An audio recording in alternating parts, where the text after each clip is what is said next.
Good morning, everybody, and welcome back to another episode with Breakfast with the Gators, part of the Stadium Gale network. And we are brought to you by our partner, Norris and Norris, PA. Norris and Norris, PA in Lake City, Florida. They are a preeminent law firm serving North Florida since 1985. Give Guy a call if you need any assistance with business law matters, real estate, wills, or trust and estate planning. You can give Guy a call at 386-752-7240. And you might have questions with Will finally joining us again while he's not working for his father. But after tonight's episode and the takes you've already heard from one of our hosts, you probably have an understanding why. So, fellas, how do we feel, Sam, after watching the Gators fall 20-10 to the Tigers and fall to 1-2 overall? Same story, different week. With a little bit of I don't know how to rubbing salt in the wound with the 5 interceptions from our 5-star quarterback. So that's tough one to swallow. But yeah, it was just another frustrating watch and a winnable game that ultimately we lost, and that is the theme of this Billy Napier era, if anything. So just really another frustrating watch. Hate it for the defense. They played awesome. And I do want to say, the way we came out was encouraging in a spot where, a team like this would normally quit, you would think. But you were unable to build off of it. A really good first, couple drives. A couple things going your way with the ejection to one of their really good players. And you just really weren't able to take advantage of it, and that's just we've seen same song and same dance. So sucks, but it's still Viking season. Playing Rangers Falcons Sunday Night Football tonight, so looking forward to that. JJ McCarthy, thankful for him. Overcome some bad interceptions.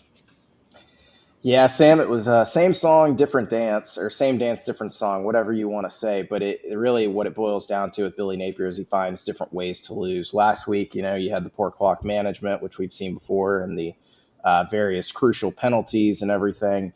And this week, it was the 5 interceptions. And so, like you said, another frustrating watch.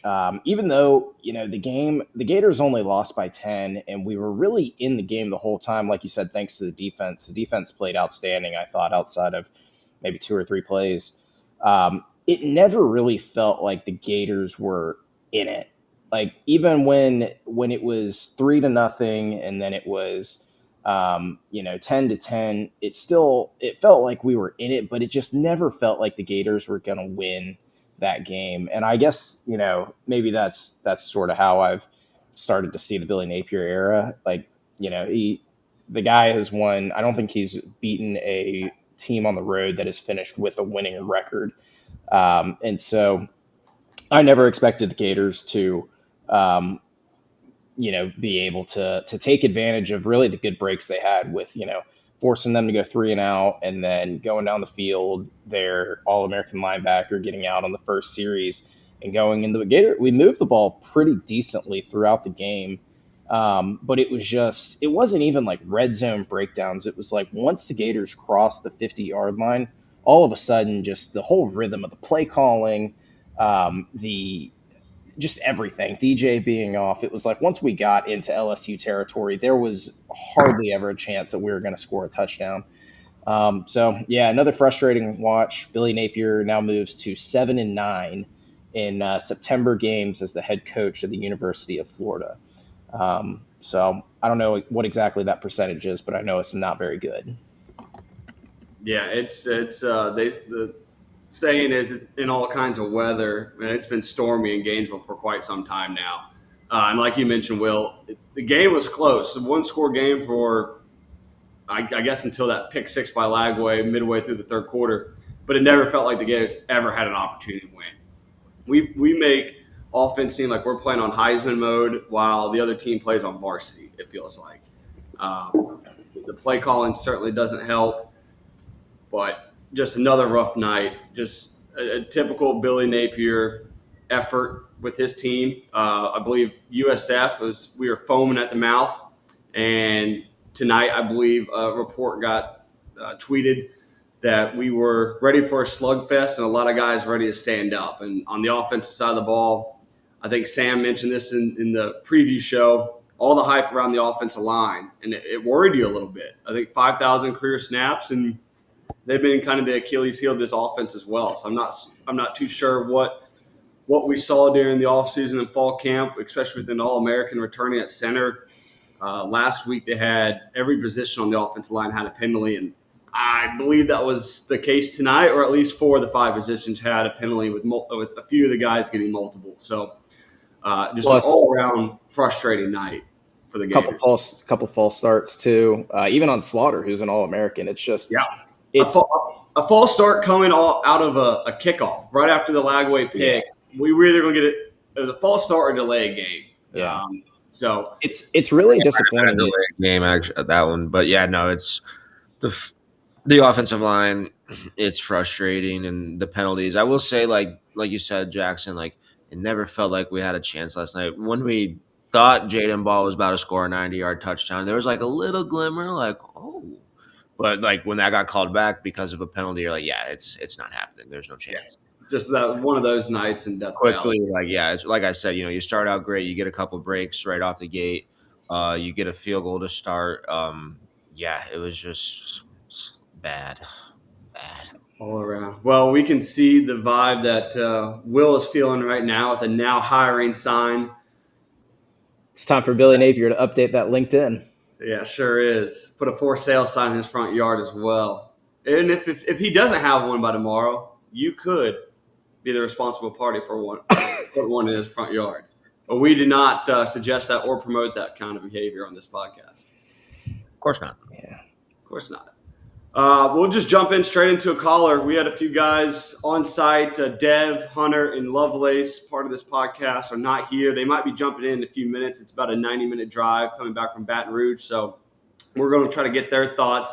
But a few other of our listeners were on site, on the grounds tonight. And let's listen to Jake and what his thoughts were. Hey, guys. This is Jake calling from Ground Zero, Death Valley. Tough game, obviously. To not bring up Lagway's performance, which I'm sure you'll talk about. Thoughts on the play calling of conservative nature, pretty much the whole game. Made us pretty predictable as always. And obviously you just can't play like that with all those holding penalties if we're going to have that game plan. Excited to hear you guys talk about the rest of this game. Certainly lots to unpack. Go Gators. Go Gators indeed, Jake. Will, I'll let you hit on this, the play call and the predictability. It seemed like LSU was 2 steps ahead of us, knew where the ball was going all night. And, this is not the first time a defense can figure out the predictability. I think a tweet got put out that USF knew most of our plays. Miami mentioned it last year after they throttled us in the swamp. It's the same song and dance with Billy Napier. Yeah, that's exactly right. I mean, most Florida fans who are this invested in a team that bad they watch every single game, and you can sit up there in the stands and you can pretty predictably, with a pretty good success rate, call out whether it's going to be a run or a pass. And I think that kind of just goes into the whole discussion about Lagway versus whether it was Lagway's fault or Napier's fault. And DJ played horrific. He's not the first Florida quarterback to play terrible. Shane Matthews had 5 interceptions against Mississippi State one time under Spurrier. John Reeves threw 9 interceptions in a game. And so legendary Florida quarterbacks have had really bad games. And I actually saw at the end of the game, they showed that was the most interceptions that LSU had in a game since 2020 Ole Miss, which was Matt Corral and Lane Kiffin, so pretty good offensive. That was a pretty good offensive Ole Miss team, and I think they may have ended up winning the Sugar Bowl or the Cotton Bowl or something like that year. But I say all that to say that Lagway played terrible, but Billy does him absolute zero favors. I mean, it's so predictable. I guess in some ways it's very predictable. In some ways it's very unpredictable. You would think that when we have such a stud running back like Jaden Ball, you would really try to feed him and try to get him going and sort of keep Florida ahead of the sticks. But, we had a couple of these screen passes, and it was almost it's like having a bad shooter who makes a couple threes and they see some go in and they think that all of a sudden they have the green light to shoot every single three. And so we just kept rolling out these sideways screen passes, and the first three worked, and then they didn't work the rest of the game. And every time Jaden Ball touched the ball on a handoff, it was pretty successful. But I think every single one of Lagway's picks came on, third and long, where it was like true passing down situation.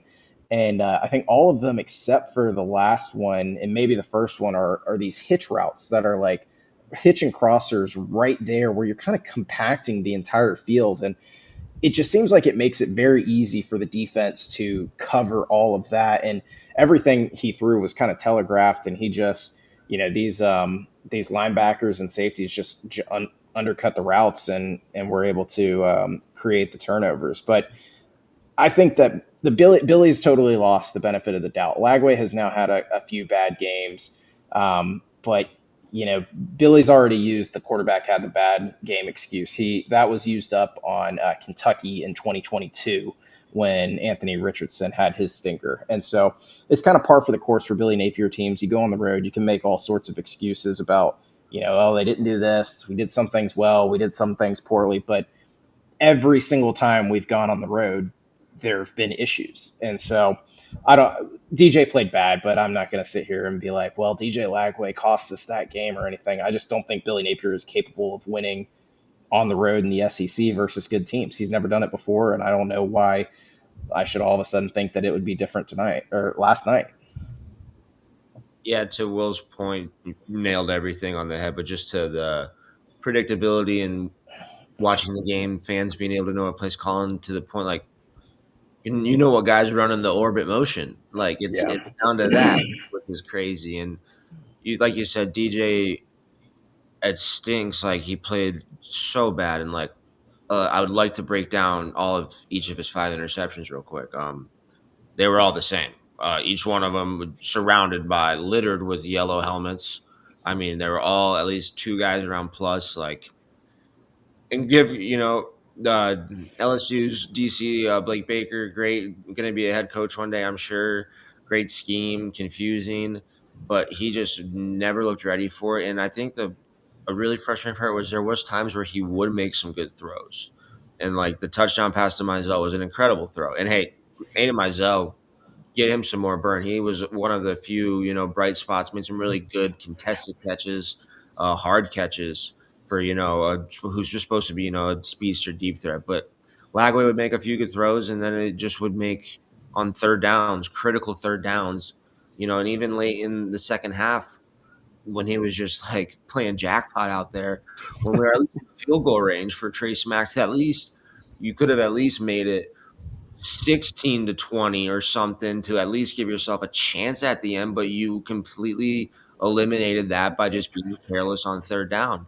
And yeah, Billy does him no favors, and it's really unfortunate to see your 5-star quarterback throw 5 interceptions, especially when we've waited for a guy like DJ Lagway. And the touchdown pass that got called back, like, we've been waiting for a guy that can roll to his left. And granted, Anthony Richardson could do that, but he might not hit the receiver.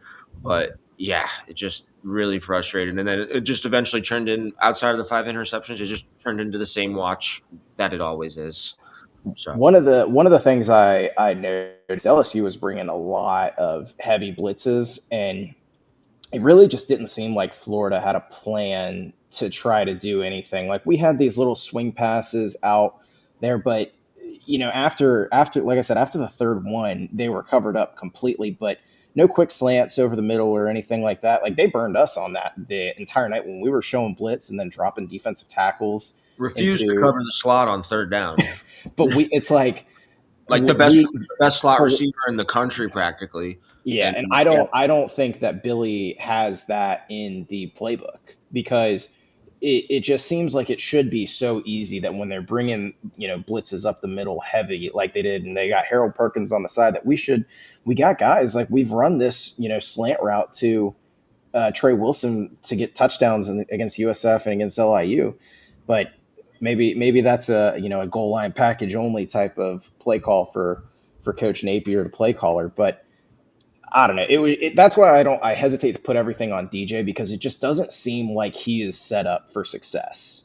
I agree, Will. You watch any other games across the country every Saturday or Friday or Thursday night, And other teams, they run these concepts that look so simple. Like, oh, why can't the Florida Gators incorporate that? So your point is, I don't think he's set up for success. I thought Lagway was good outside the numbers. A lot of his interceptions, I know he had that. The first one was down towards the boundary, but everything else was kind of inside the numbers. Where he does, we know he struggles at that. So I don't know why we would run these concepts or plays that kind of that first read is kind of. I kind of do know why. I mean, Billy has said it routinely. If you go back to 2022, when it Dan Mullen gets fired in 2021, but you had seen what Anthony Richardson could really do in a spread offense. And then Billy comes in 2022, and we win Utah. We beat Utah, win the Utah game. But he struggles against Kentucky, and Billy did nothing during the Kentucky game to try to get AR in a rhythm. And you could see as the season went on that it all played out. Same thing happened when we lost at Vanderbilt, which, by the way, if you forgot about that, Billy also lost on the road to a Vanderbilt team before. That was not this Vanderbilt. That was years ago, before Clark Lee had built it to what it is today. But he has his system, and he will take the square peg and jar it into the round hole no matter what. And that's kind of what's going on like this. Like, this isn't what Lagway played in high school. And so, Billy said in his post-game press conference, this is only the fourth week of practice for DJ. And so I just think that's the reason. He said it to Gator Dave in the SEC teleconference. He's doubling down on the process. He's probably going to triple down on the process. This is his system that he runs, that he's always going to run, and he's ultimately going to get fired eventually because he refuses to run anything else. But it doesn't matter what the personnel is. I mean, we got Hayden Hansen out there acting like, Hayden Hansen is George Kittle. And 7 catches. Yeah, and it's just like, what are we doing? Hayden Hansen had a route. This play ended up getting called back for a penalty, but DJ flipped it out to him. So we had 5 wide there with, only 3 wide receivers, running back, and Hayden Hansen. And Hansen's route was literally like, he didn't run a route. It was, he stepped to the side. And it's just like, that defender is right there, able to make. DJ tries to get out and scramble. There's a defender right there because Hayden Hansen's not actually running a route. So I don't know what is going on with the playbook or anything, but Billy has his system. He refuses to adapt to his personnel. He's not going to make life easier. He thinks that, okay, we'll call 6 RPOs in the first 20 plays, and that's like opening up the playbook for DJ. And so this is what we get. The quarterback struggles. We're unable to get him into a rhythm. We're unable to get the offense ahead of the sticks. We have a catastrophic penalty that shouldn't be catastrophic, but it's, 10 yards. You can't get that back. And then it leads to field goals and punts and slop it out, grind it out games, and we lose more often than we win. Yeah, with him doubling down the process and soon to be tripling down, I don't know what the process is. It's 20 and 21 is the process, and that's certainly not the standard at the University of Florida. And like you said, 79 in September. It took 40 games for Dan Mullen to lose his 9th game. I don't know where that ranks in terms of Urban Meyer, Steve Spurrier losing her 9th game, but for a guy to be here for 3 years and 3 games now, this is not the standard. It's sick and tiring. Devin, who will be jumping on the show here, hopefully in a little bit, who was in attendance tonight, I believe one big message he had is just the teams. When we go on the road, teams take pride in beating the Gators. You saw that on the cover. You could hear it on the TV tonight where they had some chants for the Gators. They're also doing the Gator chant or the Gator chomp. It means something for them to beat us, regardless of how bad we are, how inept we could be. It's just a shame that the legacy and the pedigree of our reputation is not staying where it used to be. It's sickening. Will, you grew up in Gainesville. You went to all the games when Urban was here. We weren't quite alive or had the mental capacity to remember the Spurrier days when we were just 2, 3, 4 years old. But this is not it, man. And we've missed it for a decade and a half now. And I don't know how we get ourselves out of this hole because I certainly don't believe in the leadership of the UAA and this university right now. Hell, there is no leadership. We don't even have a president. Well, see, the way we dig out, I don't know if you noticed, we're now hiring. We have to hire the right person. And I I push back a little bit on the whole UAA thing. I think that there are several big donors who are very invested in football, and I think that um, Todd Golden and what he did with basketball shows that it can be done. Like, I know football and basketball are obviously different sports, but you get the right person in here, they're going to have all the support they need. They're going to be able to recruit, but they got to get it done. Like, Dan Mullen should have been the one that could get it done, but he kind of flamed out after COVID and he ultimately quit. And so I think you got to get a guy in there like this, like him. I think everybody knows on Twitter, I want Lane Kiffin. I think that he would be the best guy for the job. But I don't subscribe to the theory that, Florida's administration doesn't want to do what it takes to win. I think they do, but they keep screwing it up. And it looks like now with Strickland getting a extension that he's going to get another opportunity. So hopefully he can, find somebody super intelligent and willing to make changes like Todd Golden did. Because I don't know, I'm sick and tired of coming on here and just losing. It's only week 3. Yeah, we thought this podcast was going to be a great idea. We're going to have a lot of fun this year. A playoff-bound team. Things are changing in Gainesville. What was the video, the quote that they put out? Was it week 1? Things are feeling a little bit different in Gainesville. It's the exact same crap. And I mean, if you go back to SEC media days, Billy told everybody, he said the development process is working. And everyone, if people haven't figured out yet, everyone regresses the longer they play under Billy Napier. And I don't know how we fix that except for updating his LinkedIn and going out for a job search. The good news is that we are 1-2 in the podcast life. We know that we are not the problem, at least. Right. So you can't blame us, everybody. You can't blame us. So, and we were 1-2 last year, Sam. So this is not new territory. Exactly. We're used to this, and like I will mention it earlier, like the Vanderbilt loss. Like I was like, oh yeah, that happened. Like because they're all blend, they just all blend in. It's all the same. It's all the same loss. Like it's like, ugh, yeah, it's embarrassing. He's like last week I said that he's like Mike White, but he's like if Mike White never actually won a big game. Yeah, for sure. And back to the point of like the UAA. And we've talked about it, a lot, and many people have just with the basketball team winning, like igniting the whole athletic department even more. And you hoped that it would, funnel into football. Obviously, like we know that's not going to happen just because of the situation we're in. But like maybe that like the UA is like by all means we need to finally swing for the fences. Whereas in maybe the coaching searches in the past, we've talked about that. We've hired Colorado State's coach.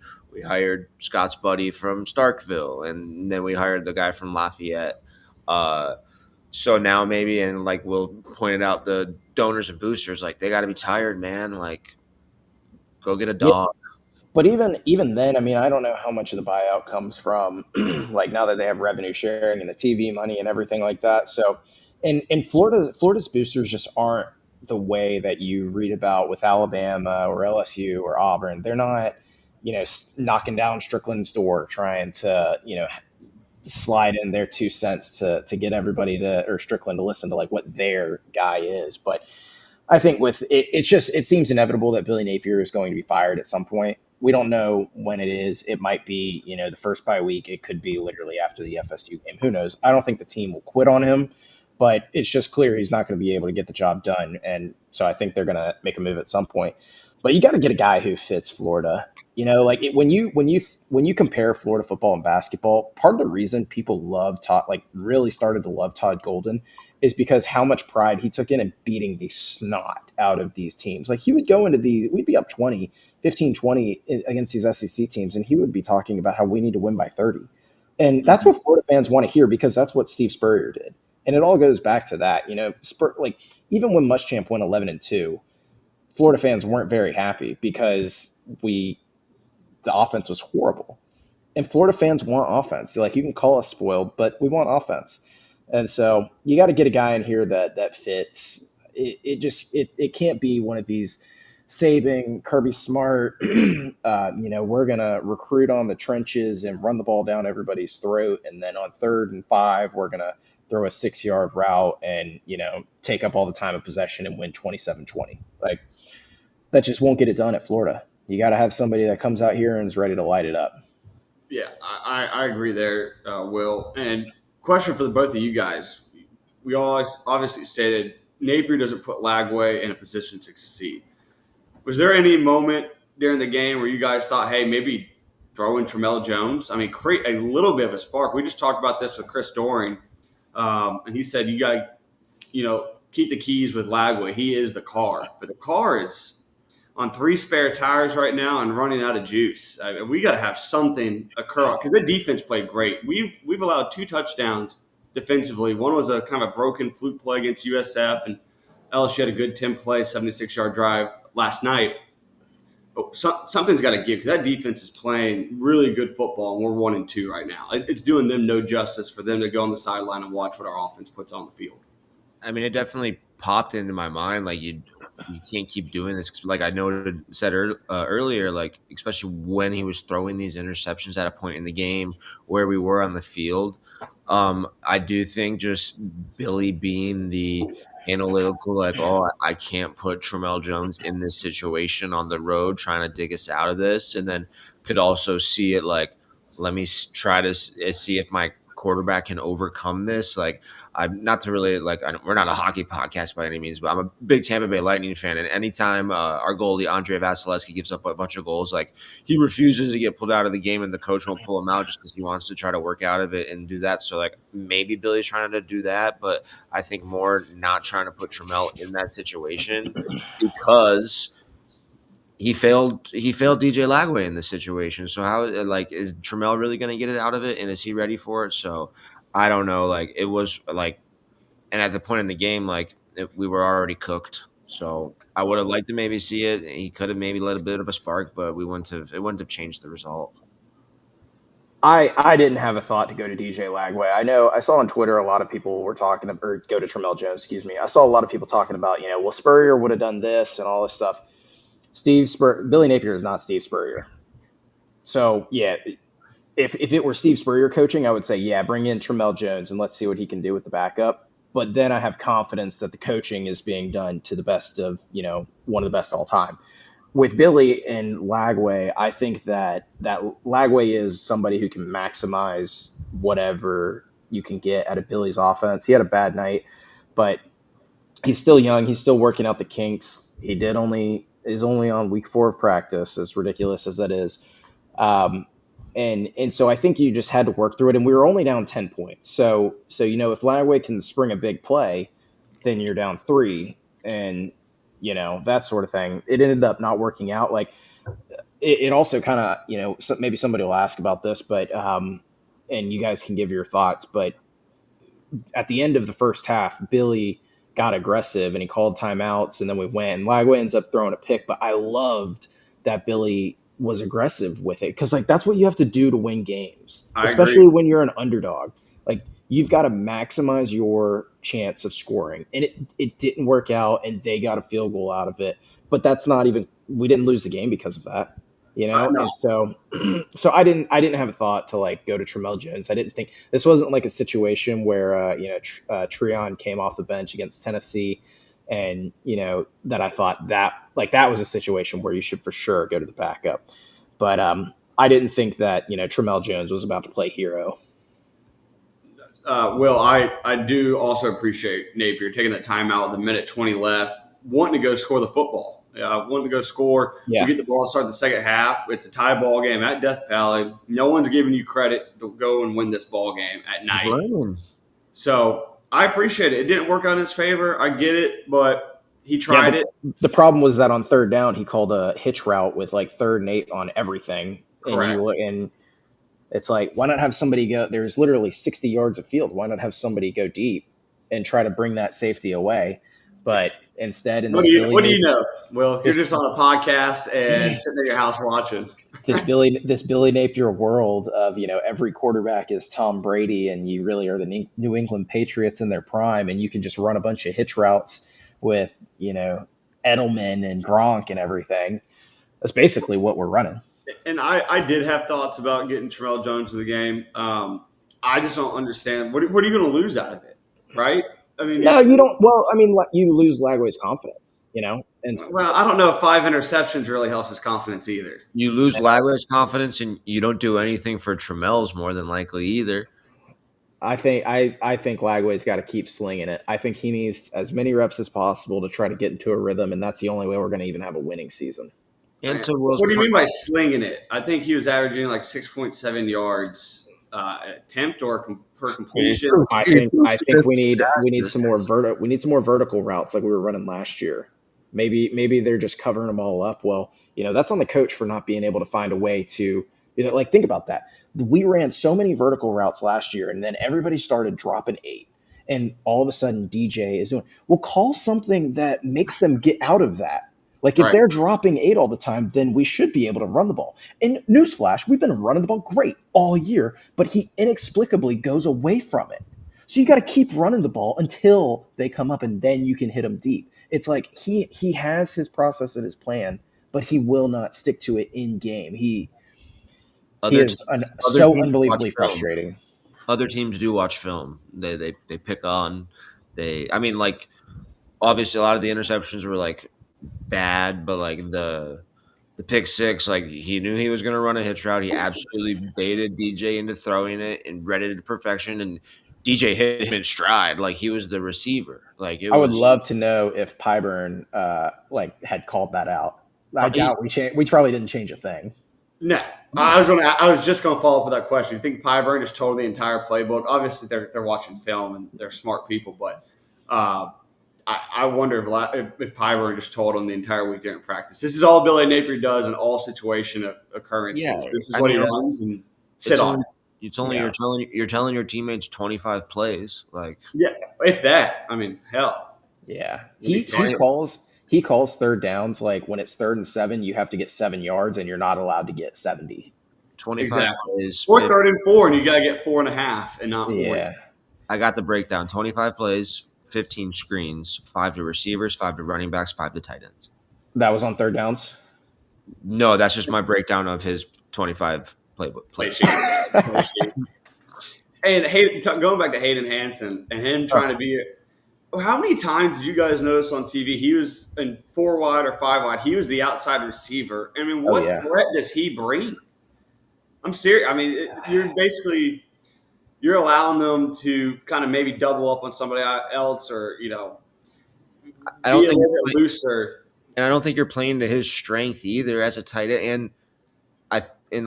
Shouldn't that be Tony? If you're going to put a tight end out, why shouldn't that be Tony Livingston or Amir Jackson? The guys that's your receiving tight end, right?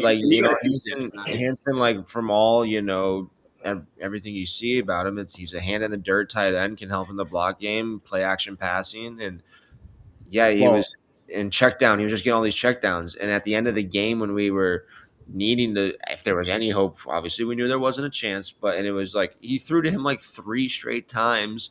Beyond the chains, he would run out of bounds, and then it would take 30 seconds for us to get up to the line of scrimmage. Yeah. I just think there's no creative play calls on offense to get people open, and I mean it's so clear you could see it. Like when Livingston comes in the red zone, it's going to be a play action and some throw there. I don't know how he keeps getting so wide open. We can't seem to connect with him. He sort of, I don't know if it was on DJ or on Livingston, but he was open when DJ threw him the ball, but he keeps running when he was wide open. If he had just sat in the space of the zone, it would have been a touchdown. Agreed. And then the only other time he gets is whenever we're backed up into our other goal line, where we're also going to run play action and dump it off to him. I don't know how some of these defensive coordinators, maybe they're up there in the booth and they get in their head during the game and they forget that Billy is Billy and he's just going to run the same plays that he always does. And I can only imagine how frustrating it is for the rest of the offensive staff and even defensive staff to sit there in the box and watch this. Yeah, every single Saturday. The defense, like I said, you feel bad for them. They played amazing. It's I feel bad for Miles Graham. They put that guy on an island. He's a beast. He's a beast. But he did get burned on the one when he was on the island, but he's a great player. Oh Almost yeah, had the big deflection, and the defense was awesome. And not to be nitpicky, like I texted you guys about it. Like I just wish there was like a little bit more like sense of urgency to make those big turnovers. Like I feel like there were a few that were out there, and like yeah. maybe just didn't turn your head to get the interception. Maybe going in just to break it up with one hand when you maybe could have tried to jump it. Where that's what LSU's defensive backs were doing, and but the defense has been very good, except for, like I said, we did not want to cover the best slot receiver maybe in the country on third down. And that's fine. You're going. They're supposed to score. We held LSU to 13 points offensively. And you expect to go and win those games. We held USF 14. You expect to win those games. And I mean, really, what did they get? Have they given up 2 touchdowns this year? 2 touchdowns, and we are 1-2. If when we were doing our pregame show and you told me that the defense would give up 2 touchdowns through 3 games, I'd be like, oh my goodness, we have the best team in the country. Billy Napier has figured it out. The extension's already been signed. He can wear his Black Flag mentality polo whenever he wants. I'll shut up about it. I will give a shout out to Cormani McClain. Last real play of the game, LSU goes, I think, 51 yards on that run, and he never quit. Yeah. I know, Sam, you mentioned that earlier. This is a game you could have come out real quickly and shown you've given up. Players had a players-only meeting, I believe, Monday or Tuesday this week. But for him to hawk him down and show some fight and effort still and try to punch the ball loose is something I can appreciate very much. I guess that is the one time that I considered benching DJ was when he gave up on that was brutal. pick six. He did not go after that guy. That one looked like he was slowed down by some Chipotle. That was bad. That was bad. That was inexcusable. And to the point of the defense playing good, like, yeah, LSU's supposed to score points. Nussmeier, for all intents and purposes, is arguably a top quarterback in the country, has incredible NFL buzz, and he did not play necessarily great. And there were some other factors. The interception, he threw a DJ Lagway. Well, I guess DJ Lagway also threw an interception like that for his 5th interception, but he didn't play great. And the defense, 2 touchdowns, and we're 1-2. That's incredible. That's something. I know we have a hard time watching the Gators right now, but we're going to get a call in from Chris from Jacksonville and get his thoughts in the state of the Gators. What's up, fellas? This is Chris from Jacksonville, just calling in to tell you that I have asthma, and I have been dealing with the effects of a severe asthma attack for the last 2.5 weeks. Finally turning the corner today, and tonight all I wanted was another asthma attack, because then I could have gone back to the hospital, and then I could have not watched the Gators play football. That's where we're at, and this is coming from a very optimistic Gator fan, but I think we're done. All right, love you guys. Bye. I think that's the consensus amongst all of Gator Nation. Oh, man. I got several similar texts from Paul Norris disputing the same rhetoric that we're sick and tired. People go spend their hard-earned money, take time out of their afternoon or other nights, and this is what we put up with. So I just think it's unfair for the fans. Yeah. Well, get well soon, Chris, 1. But 2, you kind of have to take solace in the fact, like, it's playing out like a Shakespeare tragedy. Like Billy, there's a sense of urgency for everybody else except the team on the sideline and the coaching staff. But as, the clock drips down from 7 minutes to 6 minutes and we're down 2 scores, and the play clock drips down from ball is spotted and it drips all the way down to 3, 2. And then we finally get the snap off to, run some dump off to Hayden. Yeah, to run some dump off to Hayden Hansen. Just with every single second that we are closer to the end. I can find some solace in that. That was beautiful. Yeah. One day closer. Yeah, I mean, we've hit it on the head. Like, it's just the same song, the same dance, and it's I don't know.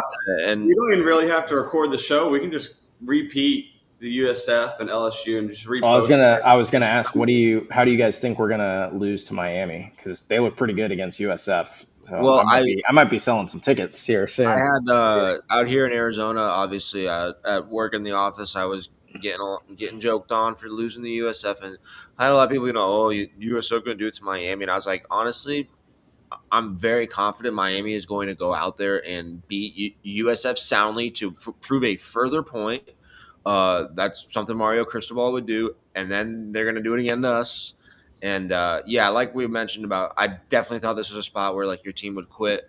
Yeah, that's next week looking for the same things, and it's probably, if it doesn't happen then, it'll probably happen against Texas. And I think after Texas, I think that breakfast with the Gators I think that might be the one. I think might be.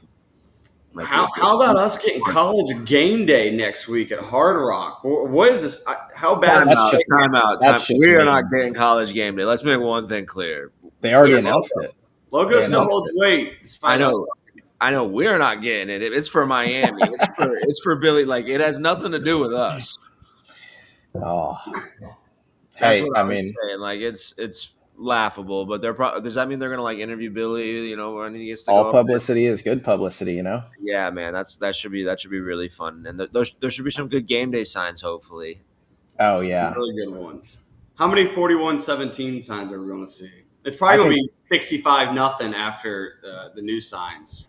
You'll probably see several Miami Hurricane fans with "Extend Billy Napier" signs, and that'll tell you all you need to know. I agree. I'm right there with you. All right, so are you still going? Are you still planning on heading down to? Still planning on heading down. The Gators got me dejected right now, but Billy's going to say some stuff in his press conference on Monday. He's going to say, short and sweet.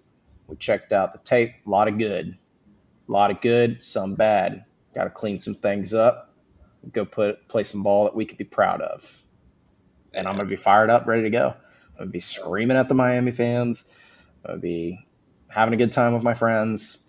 And then we're going to kick the ball off, and they're probably going to run it down our throats just like they did last year and just like, has happened. And maybe we'll show up and play well again. I don't know, but something different will happen. Like, I think my 12-0 prediction is it could not have been worse. And at first I made a joke that, we were 12-0 in games we should have won. And I think that, going into this one, I no longer thought this was a game we should have won, even with all the fortunate bounces we got in the first quarter. It's pretty incredible. Will, 16 days ago you had us 12-0, and looking at you now, we have a now hiring sign. Was that really 16 days ago? Yeah, I mean, things change fast in this league. Life comes at you fast. One day we're spotting the ball, and next day we're spotting the buyout. To your point, Will, like he's got you feeling dejected. The Gators, like, I love college football, and like this season's like. I'm watching. I didn't get to watch much of the Notre Dame Texas A&M game. I got to catch the end, but like I'm watching the Gators instead of some of these great games that I'm missing, and it's like not the same sport. Part of what is so tough is like you go watch that Georgia Tennessee game. Like Georgia ended up winning the game, but those were both really good teams, and like we're not even close to them. And maybe Billy will find a way if he's still around to beat Tennessee, but like. Those teams look like they're playing like November, December ball in September. And I don't know. I really don't know what it is about Billy, but his teams have been horrific in September. Like, it's crazy. They're just not ready to play at the beginning of the season. They've been horrible every month of the year under him. That's a good point, I guess. I mean, I guess it's not limited to just September. So if we're talking about October and November, that puts him at 13-12. So he's over 500 in October and November, and I guess December. That's the process right there. We need the October process. We get better. We get better as the year goes on, except for year one. I think we lost 5 straight games in the year. But after that, it's been, I guess, we're 12-8 after that. Man, it all starts next week, boys. The clock. It does. Oh, anything else, boys? I cannot wait until we no longer have these stupid journey videos. I mean, I am so sick and tired of these. It's the journey to hell. It's That's what like it is. it's literally like a high school coach talking to his high school team that just like, boys, everybody had fun. We played really hard, and this game will teach you a lot about life. Like, no, I want to win. I'm tired of Sometimes, sometimes the ball bounces that way. I am tired of learning life lessons. I want to start delivering the life lessons to other teams. Yeah, I learned a life lesson by Todd Golden. You make adjustments and you can win. Yeah. I don't know how we can get that incorporated into the football program. Yeah. Go swing for the fences. I know Will named his candidate, and I know Jackson. I know you like Lane a lot too. I have some opinions on him. I'm kind of tired of maybe the offensive, just because they've ruined it for me. I mean, Billy Napier's ruined it for me. So like, I'm maybe thinking of maybe trying something different. But yeah, Well, Billy wasn't hired to be an offensive guru guy. He was hired to be a CEO, program builder, and then he just, I mean, literally, we were supposed to hire Tom Herman in the first week. Oh yeah, I forgot. Yeah, I And forgot that too. he has just come in here, and that's why it's so insane when he says he's like doubling and tripling down on the process. Like, how do you not? I just wonder what they're thinking about when they are watching the tape, and maybe they see all these wide open plays, but I'm just like, man, it seems like every single game we come away with wanting more out of the offense. And like, I truly don't. Maybe the Eastern Washington game was that was another throwback to 2022. That's the only game that I think I can remember. Man, I wish the offense, or that I haven't thought, wow, I wish the offense played better. It's been a long time. Even in the games last year, we were winning down the stretch. They were hard to watch. I don't know where anybody got a voted offense from moving into this year. And I guess we drank the Kool-Aid during the offseason. But when you actually go back and rewatch those games, it was abysmal. Well, people were complaining about how I wasn't happy with the FSU game and everything. FSU had like 5 fumbles. We should have put 50 on them. And when you can put 50 on the Noles in their building, you got to do that. That helps with recruiting. That helps with the direction of the program. It boosts morale. Like, it's so nice to go yell at your neighbors like, hey, remember when we just put a 50 spot on you? And you're like, I don't care that you went 2-10. It's so nice to beat your brains in. And he just didn't get that. He was content with like it being a 30-11, like slop it out, grind it out game where we won technically by 3 scores. And it's just, he's not a fit at Florida. He is going to be gone soon. One game closer. Miami's going to beat our brains in next week, and it'll be another game closer. And so this is just where we're at as the program. We're gonna hit the reset button. We're now hiring. It's sad. It's really sad how quickly we were bad under Muschamp. We were bad under McElwain. And we still got to Atlanta under McElwain. And Dan Mullen, he didn't quit on us. Like Will has mentioned multiple times, he thinks he'll have a statue. But it's time to regroup, hit the reset, and burn this program down. I still don't think the roster is that bad. Like when you go look at the way the defense played and everything, like, even great. We've talked about the offensive line. We've talked about how the offensive line has had some struggles and stuff. They still are moving men out there, opening up running lanes. They're struggling in pass blocking. But it's absurd to be 1-2 right now with this team, and only have given up 2 touchdowns. It's unconscionable. We've given up defensively 27 points through 3 games. Our defense is on 9 points a game. We are below 500. Oh, I'm not gonna be able to sleep for like the next week thinking about that stat. And there's no bounce back spot either. The schedule. No. The schedule. No. And you know what? Like, you're not going into it. Get ready. We might be adding Jeff Lebby to the list. That guy looks like he might be turning Mississippi State around. Well, we get him the swamp in less than a month from now, so that maybe could be that doesn't mean anything. It just means they're playing the game in Gainesville that week. Yeah. The swamp is not an intimidating place to play anymore. Anybody can come win in the swamp. They do it all the time. Not when we're 1-4 and he's coming to town. Yeah. So. I mean, if we're 1-4 and he's coming to town, that'll be quite the homecoming. Yikes. Well, fellas, any last thoughts before we wrap it up and get it out of here? I know we got a big day of NFL, like Sam mentioned. My my Falcons against his Vikings tonight on Sunday Night Football. So we'll have some back and forth banter all day, especially once the ball is kicked. Any last thoughts, Will? In all kinds of weather, we'll all stick together. The Gators will keep moving through this, and we will be back. All it takes is the right coach. Get the right guy in here, and this program, it's set up for greatness. It just needs the right coach. Absolutely. I'm just kind of I'm ready. Basketball season, baby. We should do a countdown clock for basketball. Yeah, we'll have one on the left hand of the show up there. There we go. Perfect. Yeah, basketball, healthy training camp, all that good stuff for the boys on the hardwood. That's the genesis of this show was, we love the basketball team. National champions, never forget. But yeah, like Will said, we all echoed it. It's time for a coaching search season, whenever it happens. The bet has been made. Our sweet Prince William. The man in black. Man in black.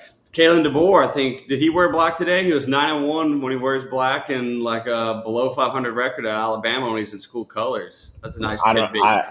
I don't know, but that's interesting. All I know is that there's only one coach in Florida history who hasn't won school colors, and he's now 20-21. He's approaching the years that he was coach. Like, what if he gets to 20-25? That'll be something.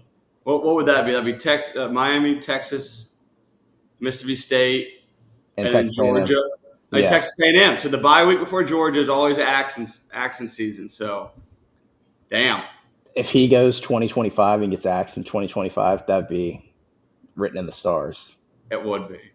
Well, guys, we'll be back next Sunday with another episode of Breakfast with the Gators. Thank you for tuning in. Make sure you like and subscribe.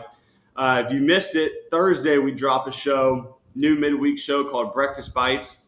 Last week we had Chris Dorian on, just kind of talking about the rivalry and the kind of preparation and things from their playing days. Dorian was against LSU. This week we got Miami, so we're going to bring on former national champion and 2006 captain of that championship team, Billy Latsko, on the show. I know the Gainesville folks have been yearning to hear from his voice for a long time.